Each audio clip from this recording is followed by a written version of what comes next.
오늘 10가지 이적의 시작과 첫 번째 이적에 대해서 말씀을 나눕니다. 하나님께서는 계획하고 계신 일이 있습니다. 그것은 이스라엘 백성들이 믿음을 얻는 것입니다. 우리가 이제부터는 이적의 시작을 보고 10가지 이적들을 우리가 살펴보게 될 것입니다. 그런데 그 이적의 목적이 무엇인가? 그걸 우리가 기억해야 됩니다. 이적을 주시는 목적은 하나님을 믿게 하는 것입니다. 그러므로 이 이적을 행하는 가장 첫 번째 대상의 사람들은 바로도 아니고 애굽 사람도 아니고 이스라엘 백성들입니다.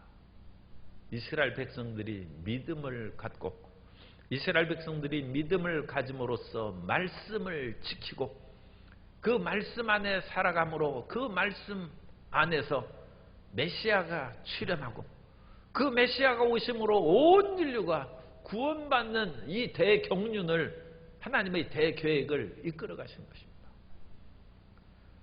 오늘 우리가 여러 가지 어렵고 힘든 일이 다가와서 하나님 기적을 베풀어 주옵소서 그렇게 기도하는데 우리가 기적을 체험함으로 질병이 고침받으니까 이거 감사한 일이죠. 문제가 해결되고 생활의 물질의 문제가 해결되니까 얼마나 좋습니까? 그런데 그게 핵심적인 일은 아닙니다. 우리 문제가 해결되는 것, 그래서 일용할 양식이 생기고 몸이 건강한 것보다 더 중요한 것이 믿음을 갖는 것입니다. 아무리 이적을 많이 체험했어도 믿음이 없는 백성은 광야의 이스라엘 백성들처럼 모래더미에서 사라져버리고 만 것입니다. 하나님께서는 이제 이적을 행하실 때 모세가 아론과 더불어 자꾸 귀찮게 찾아오니까 이제 바로가 얘기할 것이라는 것입니다. 도대체 너희가 누굴 믿고 이러느냐? 너희가 말하는 야훼 하나님이 과연 하나님이시고 전지전능하신 그런 권능의 하나님이시면 그 증거를 대라. 바로가 아마 그와 같은 요구를 할 것인즉 8절에 보면 야훼께서 모세와 아론에게 말씀하여 이르시되 바로가 너희에게 이르기를 너희는 이적을 보이라 하거늘. 그 말은 너희가 하나님을 만났다는 증거, 그리고 그 하나님이 이스라엘 백성들을 이끌어가고 내가 그 말씀을 따라야 될 그런 이적을 보이라. 그래서 바로가 요구한다면 모세는 아론을 통하여 그 지팡이를 던지라는 것입니다. 그러면 그것이 뱀이 되리라. 이 뱀이라는 그 단어는 탄인이라는 그런 그 단어를 쓰고 있는데 이 탄인을 구약에서 찾아보면 괴물을 말합니다. 그러니까 이것은 그냥 보통 이런 뱀이 아니라 괴물 같은 뱀. 그래서 이 탄인을 무슨 악어라든지 괴물로 번역하기도 합니다. 그러니까 아주 기괴한 흉측스럽고 무서운 그런 뱀으로 변했다는 것입니다. 단순한 뱀이 아니죠. 그런데 지팡이를 던져서 뱀으로 변한 그것을 보고 바로가 크게 놀라지 않아요. 고대 세계에는 가끔 그와 같이 마술대회가 열립니다. 그래서 그 왕 앞에 희한한 마술을 하는 사람들을 보여서 그걸 희한하게 하는 거예요. 이 고대 왕들도 상당히 독특한 취미들이 있죠. 그런데 그것이 어느 면으로는 왕을 왕답게, 황제를 황제답게 교육시키는 그런 방법으로 황제뿐만 아니라 그 황실의 그런 다음에 대를 이을 사람들이 그걸 보고 배우게 하는 것입니다. 왜냐하면 황제는 마술에 속아 넘어가서 일을 그르치면 나라가 망하죠. 그러니까 수많은 그런 기이한 일들을 보게 하는 것입니다. 그러므로 웬만한 기적을 봐서는 눈 하나 깜짝을 하지 않아요. 온갖 서커스나 그런 묘기도 보고 사람이 거꾸로 뒤집어서 온 몸을 뒤로 해가지고 공처럼 만들어서 둥글둥글 굴러간다. 일반 사람으로는 할 수 없죠. 그러나 이 서커스 하는 사람들은 이 뒤로 이렇게 해서 자기 뒤로 발목을 잡고 완전 공이 돼가지고 굴러가는 것입니다. 그런 거 봐도 놀라죠. 이 애굽의 요술사들이 자기들의 지팡이를 던져서 뱀을 만든 그것을 보면 아마 바로가 그 전에 그와 같은 마술 경연대회라든지 어떤 것을 통하여 이런 것들을 미리 체험한 것 같아요. 그래서 아론이 던진 그런 지팡이가 뱀이 됐는데 11절에 보니까 바로도 현인들과 마술사들을 부르매, 불렀다는 것은 그들도 뭔가 마술을 이전에 행했다는 것입니다. 그들이 지팡이를 던져서 뱀으로 만드는 것을 바로가 보았는지 그건 알 수 없어요. 그러나 바로가 우리도 그런 거 할 수 있다, 그런 거에 대한 어느 정도 자신감을 가진 것 같아요. 그래서 이 현인들과 마술사들을 부르매 그 애굽 요술사들도 그들의 요술로 그와 같이 행했다는 거예요. 뭐 뱀을 다루는 기술이 없어서 제가 모르겠습니다만 뱀의 그 머리 뒷부분을 딱 누르면 뱀이 뻣뻣하게 굳어버린 그런 일이 있다고 그래요. 그러니까 뱀은 이렇게 해서 꾸불꾸불해서 뱀이 또아리를 틀고 그러지 않습니까? 그런데 뒤를 이렇게 해서 딱 잡아가지고 누르면 뱀이 꼿꼿하게 막대기처럼 쫙 생긴다는 거예요. 그래서 이 막대기처럼 생긴, 사실은 그것은 지팡이가 아니라 마술사들이 가져온 것은 거기에다가 뭐 좀 색실이나 뭐 그런 것을 했을 수도 있죠. 그런 식으로 해서 그냥 뱀 지팡이에요. 그런데 이걸 눌러가지고 뻣뻣하게 해서 거기에서 풀어놓아가지고 딱 누르면서 던지니까 뱀이 된 거예요. 그러니까 원래 뱀이 뱀으로 그 이제 기어다니는, 그때는 그 마비돼가지고 막대기처럼 뻣뻣해진 뱀이었고 그것을 딱 풀어주니까 이제 기어다니는 그런 뱀으로 바뀌었다. 그런 식으로도 이 요술을 행한 것이다, 그렇게 이제 해석할 수도 있습니다만 그럴 필요는 없어요. 어쨌든 그 요술사들도 갖가지 그런 능력을 나타내는 것으로 할 수 있습니다. 왜냐하면 사탄도 요한계시록에 보면 온갖 이적을 행하기 때문에 그 사탄의 그런 능력을 힘입은 그런 마술사나 요술사들이 초능력적인 그런 기적을 행할 수 있다. 그것을 우리가 또한 알 수 있습니다. 그러니까 이것을 그 무슨 뱀이 기절해가지고 마비된 막대기처럼 풀어놨다, 그렇게 뭐 연약하게 할 필요 없이 진짜 이 요술사들도 지팡이가 뱀으로 변했어요. 그런데 갑자기 이제 바로의 그 어전에 기괴한 뱀들이 가득했어요. 그런데 아론이 던진 그런 뱀이 그것들 다 잡아먹었어요. 그런데 바로는 13절에 보면 바로의 마음이 완악하여 그들의 말을 듣지 아니하니 야훼의 말씀과 같더라. 바로는 비록 자기들이 만든 그 뱀이 다 잡혀먹긴 했지만 그 정도 가지고 바로가 무릎 꿇지는 않는다. 바로의 마음은 완악하고 완강하고, 14절에 보면 바로의 마음이 완강하고, 그래서 카베드 마음이 무겁고 둔해졌다. 하나님께서 바로의 마음이 부드럽고 순해서 그야말로 이때 바람만 불어도 마음에 슬픔이 다가오고 죄책감이 다가오는 그런 심령의 상태가 아니에요. 자기한테서 어떤 일이 다가와도 눈 하나 깜짝 안 하는 돌 같은 마음이 되고 굳은 살이 박힌 마음이 되고, 그것이 죄악으로 심해지면 양심이 화인 맞은 것 같이 되는. 그래서 바로의 마음은 어찌 무겁게 되고 완강하게 되고 완악하게 되다.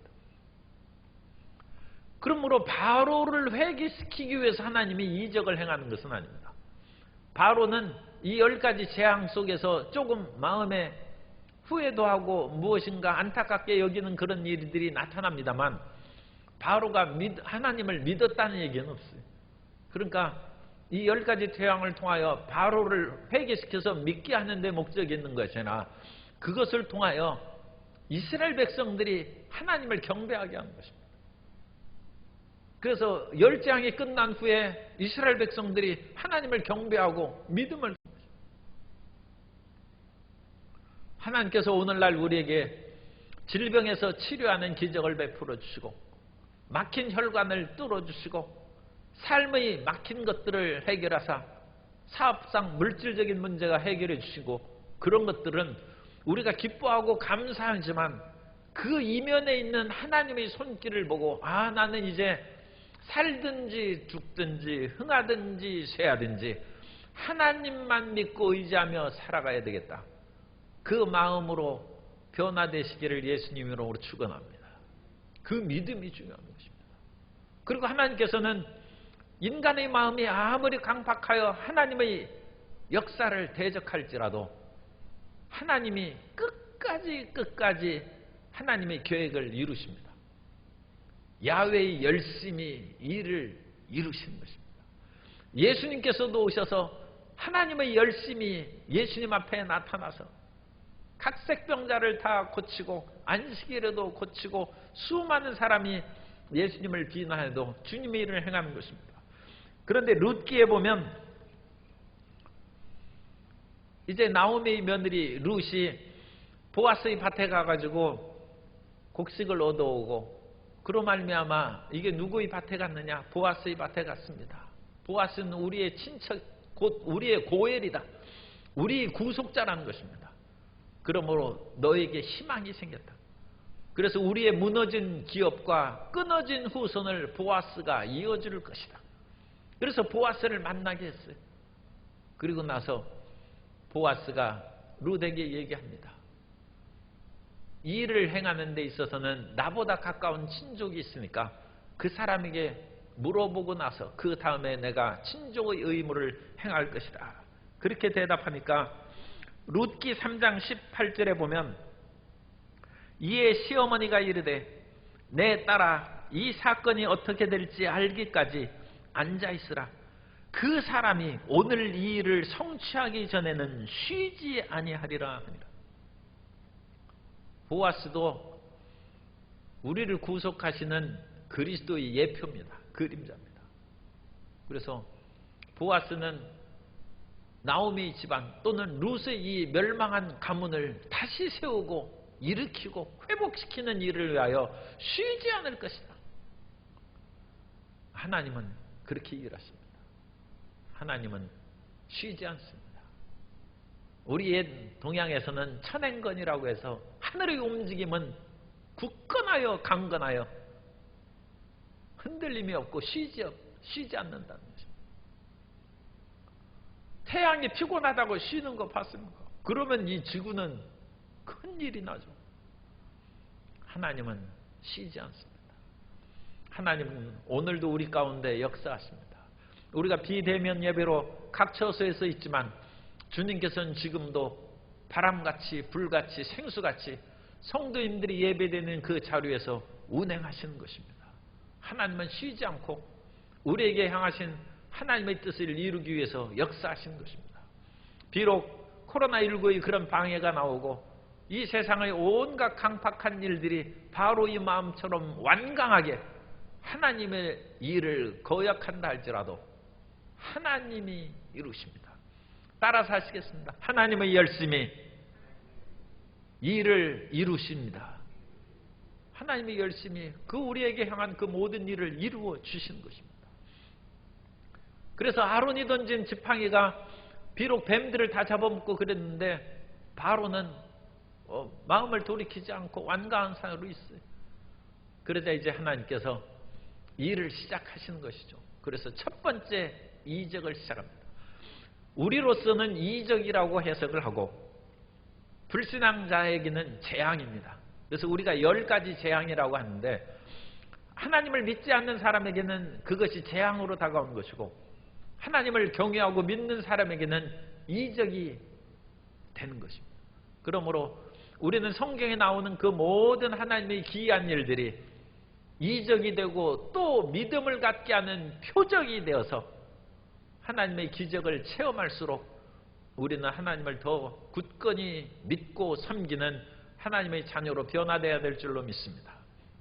그래서 14절부터 19절까지는 야훼 하나님께서 나일 강물을 피로 변화시키고 그 모든 일을 행할 것을 말씀하시는 내용이 14절부터 19절까지 나오고, 그 다음에 20절부터는 하나님이 이제 모세와 아론을 통하여 실질적으로 물을 피로 변화시켰어요.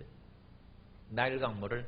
그러고 나서 애굽 백성들의 태도에 대해서 기록하고 있습니다. 그래서 14절에 야훼께서 바로의 마음이 완강한 즉 이제 바로에게 그 첫 번째 이적을 보여주라는 것입니다. 그래서 15절에 아침에 너는 바로에게로 가라. 보라 그가 물 있는 곳으로 나오리니 너는 나일 강가에 서서 그를 맞으며 그 뱀되었던 지팡이를 손에 잡고, 바로의 딸도 나일 강물에 이제 그 몸을 씻으러 나왔죠. 그런 것처럼 그 아침에 그와 같이 뭐 샤워를 하러 나올 수도 있고 여러 가지 이유로 그와 같이 이 왕이나 귀족들도 나일 강가에서 그와 같이 일을 행한 것 같습니다. 그래서 그런 것을 이제 모세도 이전에 왕자처럼 살았으니까 길을 알고 하나님께서 그 모든 것을 또한 가르쳐 주셔서 바로가 나일 강가로 오는 그때 가서 만나라는 것입니다.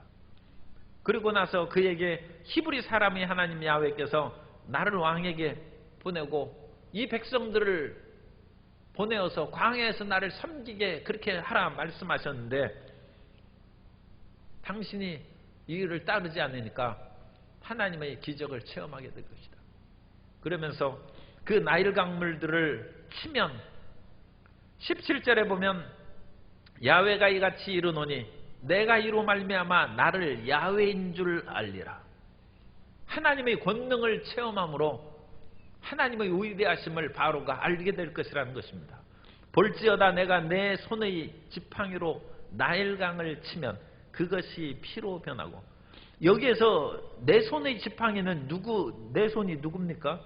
성경을 가지신 분은 야훼의 손입니다. 그래서 이 지팡이 세 종류가 있어요. 그래서 이 지팡이가 하나님의 지팡이가 있고, 하나님이 지팡이를 잇는 것은 아니죠. 그러니까 그 하나님의 지팡이는 권능과 힘을 상징하는 그 지팡이고, 두 번째는 모세의 지팡이고, 아론도 지팡이가 있는 것 같아요. 그래서 이 지팡이가 누구의 지팡이인지 이 본문 속에서 하나씩 찾아 읽으려면 상당히 그것도 쉬운 문제는 아닙니다. 그래서 이 지팡이는 세 종류가 있어요. 하나님의 권능을 상징하는 지팡이로 언급된 표현이 하나 있고, 모세의 지팡이가 뱀 변하고, 또 아론의 지팡이도 치면 나일 강물이 물이 피로 변하는 그런 일입니다. 그래서 이런 지팡이인데, 누구의 지팡이보다 더 중요한 것은 다 하나님의 권능을 상징하는, 인간의 지팡이가 무슨 힘이 있습니까? 사람이 힘이 없어서 지팡이 짚고 다니지 않습니까? 그러나 여기에서 이 지팡이는 하나님의 권능과 힘을 상징하기 때문에 그것이 중요한 것이죠. 그래서 하나님이 내 손의 지팡이로 나일 강물을 치면 그것이 피로 변해서, 나일 강물이 피로 변했으니까 물고기들이 숨을 쉴 수가 없죠. 그래서 나일 강의 물고기들이 죽고 그 물에서는 이제 고기가 죽으니까 부패해서 악취가 나고 사람들이 그 강물 마시기를 싫어하리라. 하나님의 이적이 나타남에 애국 강물이 자기들의 생명줄입니다. 이집트 문명은 나일강의 선물이라고 했죠. 나일강에 온갖 물도 주고 곡식도 풍성하게 거둘 수 있는 그런 혜택을 줬는데, 나일강물이 피로 변하니까 사람들이 싫어합니다. 사람은 이제까지 자기에게 유익을 주고 좋은 것을 많이 혜택을 누렸음에도 불구하고 그 사람이 조금 변하면 싫어하는 경향이 있어요. 인간의 마음이 너무 얄팍합니다. 좋은 면으로 바뀌었는데도 사람들이 싫어합니다. 그것이 철로역정에 나오는 기독인, 크리스찬입니다. 이 철로역정에 보면 존 번연의 그런 철로역정이죠. 거기에 보면 이 기독자, 크리스찬이 성경을 읽다가 정말로 깨달음을 받아서 장차 이 멸망할 성읍에서 빠져나가야 되겠다. 하나님의 구원의 길로 전진해야 되겠다는 것을 깨닫고 자기 가족들에게 그것을 얘기했는데 가족들이 안 믿어요. 아니, 지금 멀쩡한 이 세상에서 당신이 이상하지, 너무 당신은 불안증, 신경증, 노이로제에 걸렸다. 이 멀쩡한 세상에 언제 하늘에서 불이 내려오고 지구가 망하겠느냐. 안정돼 먹고 쉬라고 그러고. 그래서 그 철로역정의 크리스찬들이 너무 괴로워하다가 전도자를 만나서 좁은 문으로 향하여서 갈 때 온 가족이 가지 말라고 붙잡고, 이웃도 저 사람 이상해가지고 엉뚱한 길로 간다고 붙잡고, 하나님의 기적을 체험한 것이죠. 말씀을 통하여 영원한 세상에 대한 체험을 하고 깨달음을 얻었는데도 불구하고 이 좋은 길로 가는 크리스찬을 따라 나서는 것이 아니라 그걸 만류하고 세상 속에서 그냥 우리 같이 살자는 것입니다. 그런데 그것보다 더 심한, 기적처럼 얘기할 수도 있지만 희한한 일이, 프란츠 카프카가 변신이라는 책을 쓰는데 이 변신이라는 책에 보면 온 가족을 먹여 살리는 아들이 있어요. 그야말로 상점의 외판원으로 일하면서 열심히 일해서 온 가족을 먹여 살리는 집안의 기둥입니다. 그런데 그 사람이 아침에 일어나 보니까 벌레로 변했어요. 변신이죠. 벌레로. 그럼 그 가족이 어떻게 해야 됩니까? 아니, 이럴 수가 있는가 하면서 정말 너무 불쌍하고 안타깝다 하면서 돌봐줘야 될 거 아닙니까? 그런데 온 가족이 끔찍하게 여기고 싫어해서 방 한 구석에 가둬버려요. 이제까지 자기들을 먹여 살린 그 아들을 다 싫어하고 창피하게 여기고, 나중에 그 아버지가 던진 사과에 맞아서 그 벌레로 변한 사람은 죽고 맙니다. 인간 소외와 불안에 대한 것을 카프카가 표현했다고 하는데, 어쨌든 그것도 기적이죠. 기적이 일어났는데 가족들이 그 기적을 보면서 가족의 사랑을 베풀지 않고 오히려 그를 폐쇄하고 가두고 결국은 죽게 만듭니다. 이런 것을 통해서 기적이 과연 제가 처음에 말씀드린 것처럼 우리에게 무슨 의미냐? 기적은 자기 삶의 방식대로 나아가는데 유익이 되는 것만 찾는 것. 그것을 기적으로 합니다. 그러지 어떤 큰 변화, 그것이 기적처럼 큰 변화가 다가와도 자기 삶의 이제까지 방식을 뒤집어 버리거나 유익을 주지 못하면 그 사람을 받아들이지 아니하고 그런 것들을 용납하지 않습니다. 오늘 우리는 하나님이 주시는 기적을 통하여 우리 자신이 바뀌어야 됩니다. 우리 자신이 어떻게 바뀌느냐? 하나님을 향하여 변하는 것입니다. 내 삶을 끝까지 고집하는 사람은 자기 삶이 무슨 영원한 것이 있고 무슨 모든 사람들에게 가치 있고 존경받을 만한 것이 얼마나 있겠습니까? 그러므로 우리는 끊임없이 하나님이 돌봐주시는 손길 하에, 그것은 다른 면으로는 기적입니다. 하나님의 손길은 다 기적입니다. 하나님의 기적 가운데 우리 자신이 새롭게 변화해서 하나님께서 원하시는 길로 걸어가는 주의 백성이 되어야 될 줄로 믿습니다. 그래서 하나님께서 이 나일 강물을 피로 변화시키는데 그 애굽 사람들은 나일 강물을 고칠 생각은 하지도 아니하고 싫어하고 다 했어요. 그런데 나일 강뿐만 아니라 아론이 또 지팡이를 펴니까 19절에는 나일강 위에 애굽의 물들과 다른 강들, 운하, 모든 호수 그런 것들이 다 피로 변해요.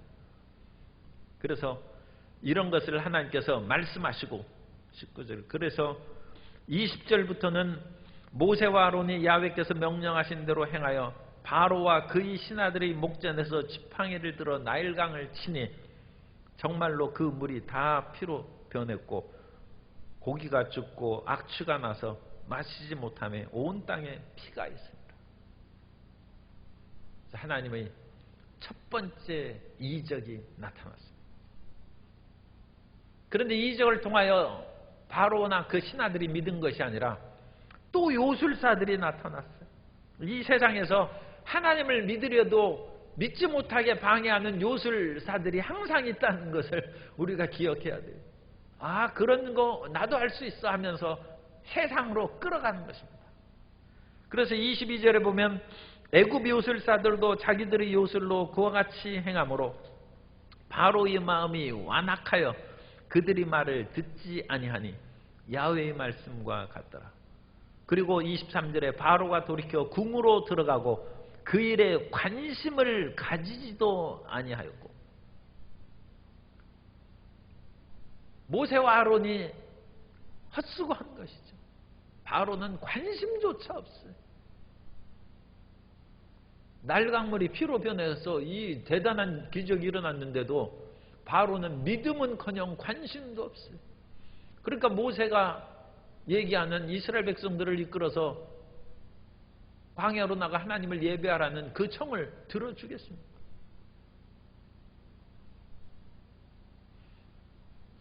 우리가 하나님의 길을 걸어갈 때 끊임없이 이런 방해와 저항이 있을 수 있습니다. 그러나 그런 저항이 다가온다 할지라도 우리는 뒤로 물러서서는 안 됩니다. 우리는 끝까지 하나님의 약속의 말씀을 붙잡고 눈에는 아무 증거 안 보이고 귀에는 아무 소리 안 들리고 손에는 잡히는 거 없어도 약속의 말씀, 창세기부터 요한계시록에 계신 약속의 말씀을 붙잡고 또한 주님께서 우리의 영혼이 잘된같이 범사에 달고 강건하며 생명을 얻되 풍성히 얻는 약속의 말씀을 붙잡고 두려워하지 말고 믿음을 가진 하나님의 자녀가 되어야 될 줄로 믿습니다. 그 길로 걸어가는 것입니다. 애굽 문헌에 이 모세가 살던 그 시대는 신왕국 시대입니다. 신왕국 시대고 그 이전에 중왕국 시대가 있고 그 이전에 고왕국 시대가 있습니다. 우리가 잘 아는 피라미드는 고왕국 시대에 많이 지어졌어요. 오늘날 남아있는 기재의 피라미드는 고왕국 시대에 지어진 것입니다. 그리고 고왕국이 멸망할 즈음에 중왕국과 사이에 중간 시대가 있어요. 혼란 시대죠. 그런데 그 혼란 시대에 문헌에 나일 강물이 피로 변했다는 그 이야기가 있어요. 그래서 이 나일 강물이 피로 변한 그런 그 이야기가 이 성경에만 있는 것이 아니라 애굽 문헌에 나옵니다. 뿐만 아니라 신왕국 시대에도 한 1000년 뒤입니다. 그 시대에도 또 그런 내용이 또 나옵니다. 그러니까 그와 같은 혼란과 극심한 어떤 상황이 있었다는 것을 우리는 알 수 있습니다. 그래서 애굽의 술객들도 그런 일을 행했고 그런 일들이 그야말로 자주 있지는 않지만 어쨌든 1000년마다 한 번씩 있는 뭐 그런 식으로도 다가올 수 있어요. 그러자 24절에 보면 애굽 사람들은 나일강 물을 마실 수 없으므로 나일강가를 두루 파서 마실 물을 구하였더라. 이제 마실 물이 없으니까 온 지역을 파서 물을 마시려고 그것을 팠는데 그 물을 구했는지 못 구했는지 그것은 성경에 언급이 없어요. 그러나 어쨌든 그 사람들이 끊임없이 물을 찾아서 이제 헤매는 것이죠. 그런데 오늘날 우리 삶 가운데 이와 같이 온 군데 가도 생명수가 없고 마실 물이 없어요. 그럴 때 우리는 여기에 가면 우리의 도움을 얻을 수 있을까? 저기에 가면 우리 살 길이 있을까? 끊임없이 사람을 찾아다니고 장소를 찾아다니고 한국에서 살 길이 없으면 다른 나라로 이민을 가야 될까? 아니면 오히려 역으로 미국에서는 코로나19가 더 유행해가지고 죽을 지경이 되니까 빨리 고국 한국으로 돌아와야 되겠다. 그래서 장소를 바꾸고 그럴 수 있습니다. 그런데 가장 중요한 것은 어느 곳에 있든지 주님을 만나고 주님을 의지하는 길입니다. 이사야 55장 1절 이하에 보면 오호라 너희 모든 목마른 자들아 물로 나오라. 돈 없는 자도 오라. 너희는 와서 사 먹되 돈 없이 값 없이 와서 포도주와 젖을 사라. 너희가 어찌하여 양식이 아닌 것을 위하여 은을 달아주며 배부르게 하지 못할 것을 위하여 수고하느냐. 내게 듣고 들을지어다. 그리하면 너희가 좋은 것을 먹을 것이며 너희 자신들이 기름진 것으로 즐거움을 얻으리라. 생명수가 하나님의 말씀에 있다는 것입니다. 너에게 양식이 아니고 배부르게 하지 못할 것을 위하여 어찌 은을 달아주면서 끊임없이 그렇게 찾아다니냐는 것입니다. 하나님은 내게 듣고 들을지어다. 그리하면 너희가 좋은 것을 먹을 것이다. 힘들고 어려울 때 고요한 가운데 하나님의 말씀을 읽고 기도 가운데 주의 말씀을 받게 되시기를 주님의 이름으로 축복합니다. 그것이 사는 길입니다. 세상의 일은 미봉책으로 어떤 일시적인 해결을 줄 수 있습니다. 그러나 세상의 금과 은도 우리의 근본적인 것을 해결하지 못하고 세상의 어떤 권력도 우리의 근원적인 생로병사는 해결하지 못합니다. 우리의 근원적인 생명과 치료의 역사는 하나님께만 있고 우리의 일상에서 다가오는 발등에 떨어진 불도 주님께서 온전히 고치시고 그 불을 꺼주실 줄 믿습니다. 하나님의 말씀을 드려야죠. 요즘에는 참 이제는 어려운 시대가 됐습니다. 예전에 30년 전만 해도 병 걸리고 암에 걸리고 사업이 망하면 다 기도원에 가서 기도했어요. 그래가지고 기도원에는 그 부도나고 도망온 사람들이 많이 있었어요. 그래가지고 옛날에는 형사들도 기도원으로 많이 왔어요. 왜냐하면 그 사람들이 마지막으로 가는 곳이 기도원인 것을 알기 때문에 붙잡으러 온 것이죠. 그러나 그 사람들이 아마 제 생각에는 못 붙잡을 것이다. 하나님께 기도하러 온 사람을 붙잡아가서 뭐 하겠어요? 기도 끝난 후에 붙잡아가면 가든지, 기도 끝난 후에는 붙잡아갈 필요 없죠. 자수할 거니까. 그런데 이제는 어떻게든 코로나19의 강한 그 세력이 기도하러도 못 가. 그래서 지금 더 어려운 시대가 됐어요. 그러니까 더 어려운 시대가 됐지만 우리는 골방에서 더 기도해요. 더 기도하고. 교회 와서도 기도를 못해요. 교회에 그런 속에서 부르짖어 기도할 수 있는데 이제는 큰 소리로 부르짖어 기도할 수도 없어요. 산에 가서도 기도하고 그러면 신고입니다. 산에서 큰 소리 치는 사람이 있으니까 조용히 하라고 그렇게 해서 또 신고가 들어올 수 있어요. 정말 우리가 가슴이 답답해도 어디 하소연할 수 없는 그런 처참한 그런 상황에 처해 있어요. 그러나 주님께서는 우리가 부르짖지 않아도 마음속에 있는 간절한 기도를 응답해 주십니다. 그리고 하나님을 찾아요. 하나님을 찾고 듣고 들으면 주님께서 역사해 주시는 것입니다. 애굽의 요술사들은 가짜입니다. 왜 가짜냐? 지금 모세와 아론을 통하여 나일 강물이 다 피로 변했어요. 그러면 애굽의 술객들이 해야 될 일은 피로 변한 나일 강물을 맑은 물로 고치는 일을 행해야죠. 그래야 백성들이 살 거 아닙니까? 그런데 요술사들은 흉내만 내는 거예요. 자기들도 물을 피로 바꾸는 그와 같은 일을 해. 애굽 백성들을 더 죽이는 거예요. 남아있는 물조차 다 피로 변하는 그 해가지고 자기도 망하고 자기들이 백성들도 망하게 하는 일을 할 뿐이지 치료를 못해. 사탄은 치료를 못합니다. 사탄은 더 파멸시키고 죽이는 것입니다.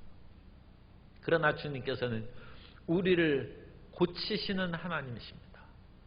우리가 비탄에 좌절에 빠지는 어려움과 역경이 다가왔다 할지라도 그것을 통하여 우리가 회개하고 하나님을 의지하면 하나님은 우리를 고쳐주십니다. 그래서 고치신 하나님께 나아가야지 이와 같이 똑같이 흉내나 내고 술수를 부리는 그런 애굽의 마술사에게 현혹되거나 미혹에 빠질 필요가 전혀 없습니다.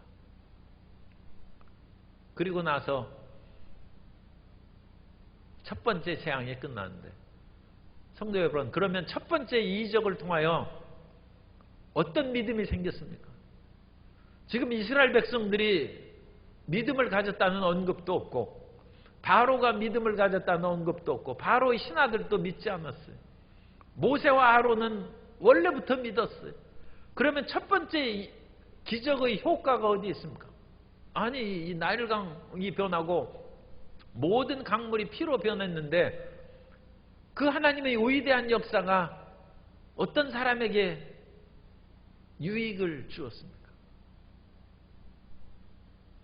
첫 번째 이적의 유익을 받는 사람은 첫 번째 이적의 성경을 읽는 사람들입니다. 오늘 우리에게 그와 같은 유익이 임한 줄 믿습니다.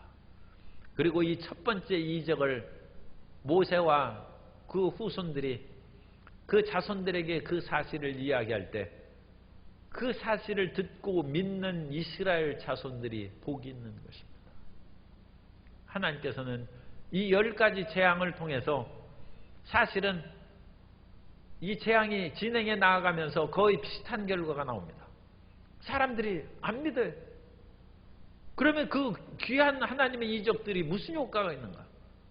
오늘날 그 이적을 읽으면서 우리가 믿음을 갖게 되시기 바랍니다. 이스라엘 백성들이 그것을 통하여 믿음을 가졌습니다. 그래서 모세 이후의 자손들은 출애굽의 신앙을 자기 신앙의 기반으로 삼았어요. 그래서 이스라엘 민족의 시작은 출애굽부터 시작이고 그 출애굽 신앙이 이스라엘을 세우고 그 세워진 이스라엘 백성들이 오늘날까지 남아있고 우리가 출애굽해서 약속의 땅으로 들어갔으니 오늘날까지도 그 땅은 우리의 것이라고 주장하는 이스라엘 사람들은 성경을 믿기 때문에 그렇습니다. 오늘도 우리가 말씀을 통하여 믿음을 갖고 하나님과 전진해 나아감으로써 우리 삶을 회복시키고 그 회복을 통하여 영광을 받으시고 우리 모든 심령이 믿음으로 전진하게 되시기를 예수님 이름으로 축원합니다.